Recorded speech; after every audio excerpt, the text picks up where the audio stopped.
Some highlights from Ella's IEP meeting today. She goes to a private therapeutic day school that is funded by the public school district. We had to get the school district to agree to this. It was a whole thing. I actually talk about it in several of my videos, and I have a series on it. I think it's labeled Services We Tried at the Beginning of Autism. To start with, it was so cute because I didn't know I was going to be able to see Ella. They brought her to the meeting and she planned a presentation for us. They got together like a booklet and a story about what Ella does when she's at school, what the things that they've gotten to know about Ella, and they put it in like a book form, and it was like the book of Ella, and Ella pointed to it like she knew exactly what it was, and the teacher started reading it, and there were certain like key words that she would have her try and say on her iPad as they read the book. With the team there, of course, she got a little stage fright and she wasn't able to completely do it, but I could tell she worked really hard on it, and it was so fun to see. This team has been so great so far, and it's like they are on our team. There's a point in the meeting where they say to the school district, do you agree that Ella should continue with placement here?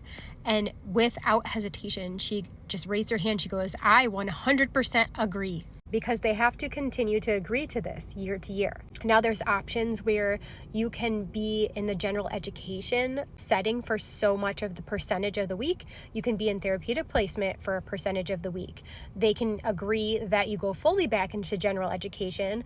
They can agree that you stay full time at therapeutic placement. There's just a lot of different options, but of course, the one that her school suggested was obviously to stay there full time, and the school district agreed right away, and that was a really good feeling because my intuition this entire time, knowing what was best for her, was the correct thing.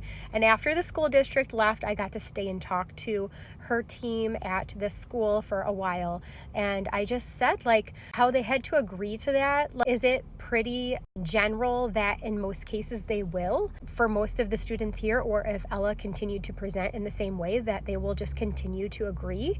And they said if there was ever any kind of concern that they were maybe thinking about not agreeing, we would talk about that beforehand and we would have a very in-length discussion about it.